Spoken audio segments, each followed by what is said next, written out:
Hej, hej, witam szanownych gronowidzów. Dzisiaj nadszedł ten czas po 26 000 kilometrów, żeby w końcu coś opowiedzieć na temat tego sprzęciora. Tak dokładniej i wnikliwiej wyciągnę wszelkie niuanse, z którymi miałem styczność. Tak więc hej, zapraszam na recenzję.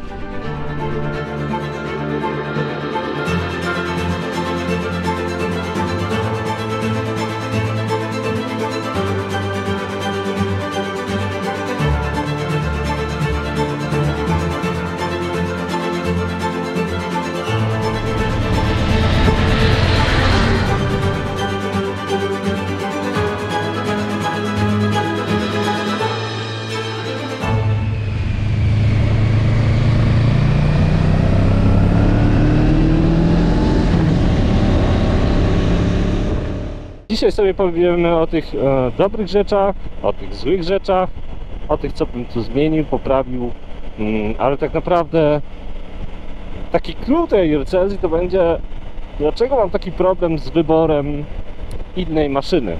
Pogadajmy teraz o takich negatywnych stronach tego motocykla, a właściwie o takich malutkich problemach, bo takich super negatywów ja nie widzę.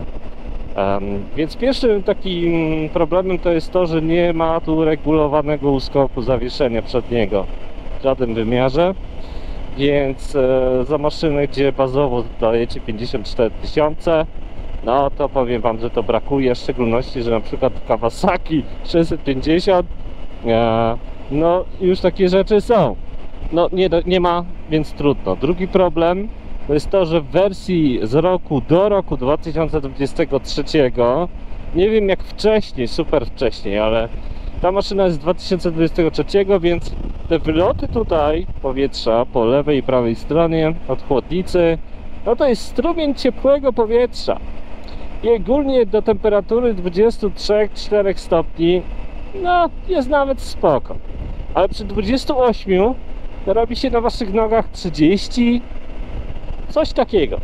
Ale mogę wam powiedzieć tak na plus, że jak jest zimno, to jest miło, ale jak jechałem przez Bośnię i było 38, to nie czułem tego w ogóle, bo było tak ciepło. Kolejna sprawa to jest ten mały dzyngiel z przodu. Przez to, że tam jest ten mały wtyk, on się wypina.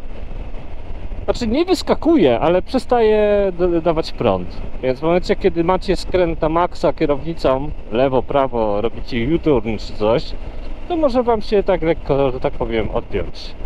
I tutaj kilka słów na temat ASO. Ogólnie guys, problem jest jeden. Jest drogo! Totalnie drogo! Jeżeli chcecie sobie dorzucić zestaw kufrów na boki, tylko i wyłącznie boczne, plus stelaż, to policzą was 6000 zł. W imię jednego kluczyka. Czy to jest tego warte? Nie sądzę. Ewaluację i finanse zostawiam wam. Dodatkowo samo sprawdzenie zaworów, luzów zaworowych, to taka usługa kosztuje 3000 zł. Nie mówię regulacja, mówię o sprawdzeniu. Więc a normalnie Triumph zapisuje przy 20 000 km i co 10 000 taką usługę w swojej książeczce. Dość ważna usługa, powiem wam. Myślę, że mogą różne cuda dziać, więc lepiej sobie tego pilnować, ale myślę, że 30 000 to jest dobry moment. Jeszcze jest jeden taki mankament, nad którym teraz myślę. To jest właśnie tylna kanapa, która się spoko otwiera, wyciągacie przednią, wkłada się łatwo, zamyka się, wszystko jest git. Tylko jeżeli chodzi o tylne światło, to tam jest taka mała szpara. I to jest zrobione chyba po to, żeby móc przeciągnąć tam jakieś kable, na przykład do kamery tylnej albo coś takiego, bo innego use case'u ja nie potrafię znaleźć. I przez tą dziurę, jak nie macie tylnego błotnika, to tam wpada syf. Totalnie syf. Jak jedziecie, jak pada deszcz, to będziecie mieli tam troszkę małe błotko. No i to tyle, jeżeli chodzi o minusy. Dużo, mało, w zależności. No jeszcze bym powiedział waga, ale to raczej mi nie przeszkadza, bo ten motocykl jest, jego środek ciężkości jest nisko. A jak się milutko składa, to w ogóle możecie nim bardzo fajnie manewrować lewo-prawo i on będzie się kładł tak jak wy chcecie. I to jest bardzo przewidywalny motocykl przez to.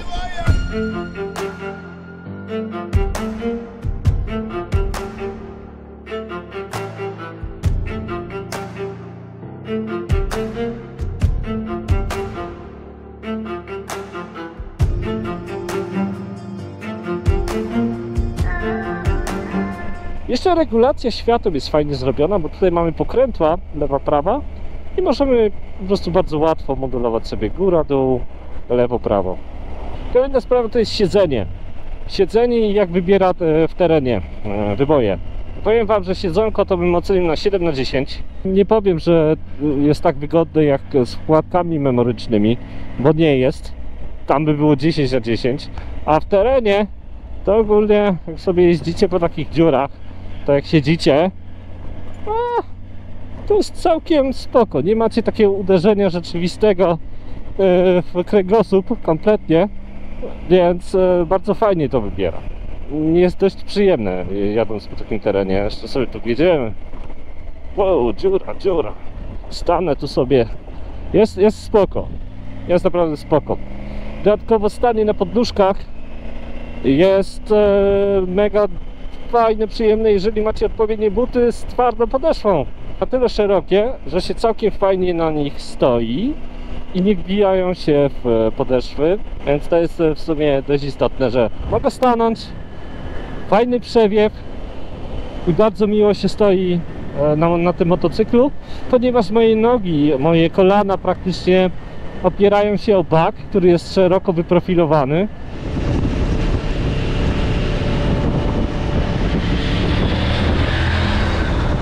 Szyba przednia, to nie jest oryginał. Oryginał wygląda tak. I jak widzicie tutaj, jakbyście dołożyli sobie deflektor, to byłoby całkiem ok. Tylko macie większy strumień powietrza na bebeszki. Jeżeli chcecie daleko jeździć, taka szersza szyba, jaką ja mam, jest bardzo fajna, ponieważ dalej ten strumień tu przelatuje. Ja dalej go czuję, ale nie jest tak intensywny i myślę, że ta szyba sobie bardzo fajnie daje radę. I przy wyższych prędkościach 150, 160 nie łopocę.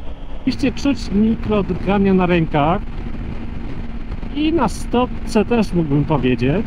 To nie jest nic takiego, co by mnie, nie wiem, zszokowało. To jest 160, są już te drgania troszkę większe. Tutaj już mamy masaż dłoni. Od takich drgań lekkich coś tam w środku chyba pękło i z jednej strony to sobie fajnie jest scalone, a z drugiej strony się tak rusza. Oczywiście tam jest śruba, więc to nie odpadnie w żaden sposób, ale to mogliby dopracować te plastiki i no, żeby to tak nie działało, żeby się nie łamało wewnętrznie. Bo tam był taki mały wtyk, który się prawdopodobnie lekko łamał i dlatego tak lekko chodzi. Przy jeździe w ogóle tego nie widać, dopiero jak sobie palcami sprawdzę. Więc tak to wygląda, ale całość jak najbardziej konstrukcja solidna. Bardzo solidna bym nawet rzekł. W szczególności jak dodacie gmole, to ten motocykl wygląda tak potężnie.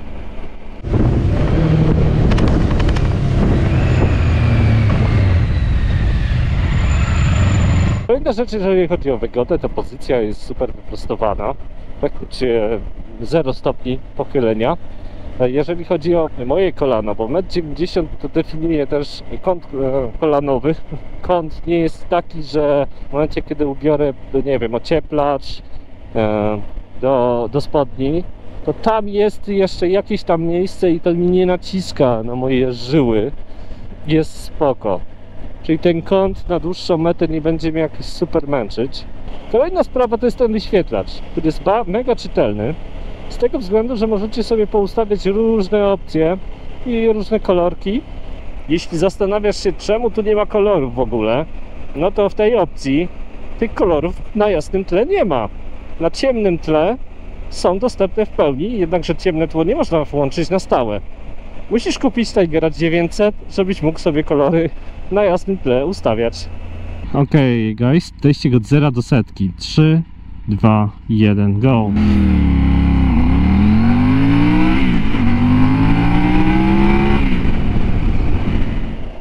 Lusterka. Widać w nich sporo. Myślę, że gdzieś tak 15% lusterka to jest moja ręka i trochę kufra z tyłu widać. Ja mam bardzo czytelny obraz lewo-prawo. Lusterka nie wychodzą jakieś super poza kierownicę, jednakże tak tyle z lewej i prawej strony wystają. A to nie jest wiele. I mówię tutaj po tym, jak dodałem te właśnie slidery po lewej i prawej stronie do kierownicy. Sam wygląd moto to jest kwestia subiektywna, ale powiedzmy sobie szczerze, ta czasza tutaj taka szeroka, to jest bajka jak dla mnie. To jest naprawdę super zmontowane. 20 litrów tutaj wchodzi. Ja sobie teraz troszkę o spalaniu. Normalnie na trasie 4,8 litra, to jest taki standard na 100 km. Na autostradzie jest już troszkę gorzej, tu mówimy o spalaniu 5,6, czasami 5,8 litra na 100, w zależności jak szybko podróżujecie. No chciałem go mieć, nie?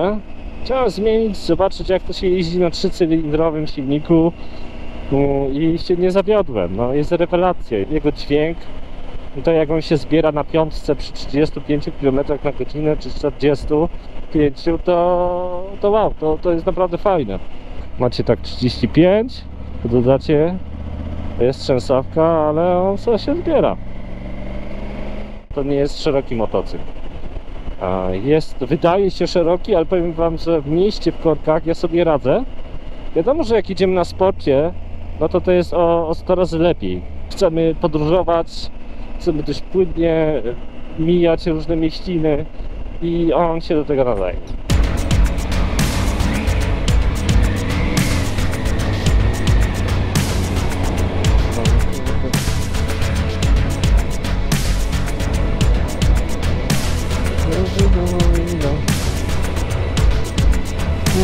Oj, ale to jest wąsko. Komfort podróżowania na tej garze jest dość wysoki, naprawdę wysoki. Dlatego ciężko mi w ogóle myśleć o tym, żeby ten motocykl w ogóle na coś wymienić. A brzmienie tego silnika jest rewelacyjne.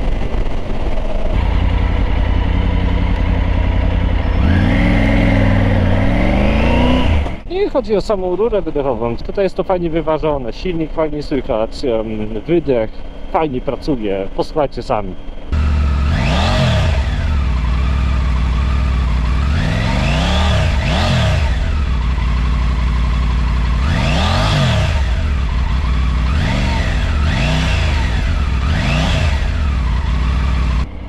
Czyli ogólnie podsumowując, to ten motocykl jest dynamiczny,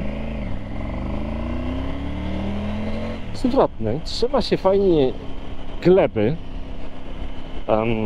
Może dodatkowo bym jeszcze dorzucił, ja szukam takich negatywów tego motocykla. No to mamy tam wyziewy, dupiata wtyczka, tylny tam prześwit, który przelatuje syf. Może opony, które dają stokowo, się wybrzuszenia zrobiły i rzucają nam jak szatan. Później wymienili na tą samą oponę, się okazało, że po prostu fabrycznie była zrąbana. Więc miałem taką przygodę tutaj. Ale poza tym to są takie szczegóły w mojej ocenie. Kierownicę samą, to macie tu regulację klamki, co sobie to bez problemu możecie dostosować do waszej ręki. Handbary fajnie chronią przed wiatrem, ale góra waszych rąk, no to czujecie wiatr. To jest spoko w lecie, gorzej w zimie, ale ja w zimie mam jeszcze rękawice grzane. Ogólnie u mnie grzanie, które jest tutaj, taki mały przycisk i wyświetla się tutaj taka ikonka. I to jest grzanie na maksa, to jest grzanie średnie i jak nacisnę jeszcze raz, to jest grzanie lekkie i na tym lekkim tylko jeżdżę w zimie, na jesień, gdzie mamy 5 stopni, 4 stopnie. Motocykl ma kontrolę trakcji, więc możemy ją wyłączyć przez opcję, ale musimy się zatrzymać.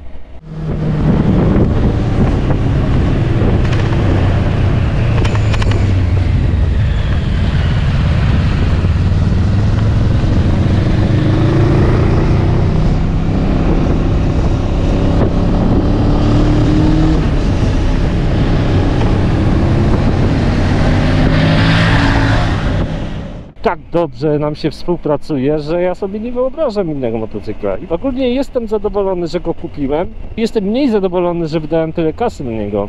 Ale no to jak się jeździ na nim, to jest w ogóle bajka.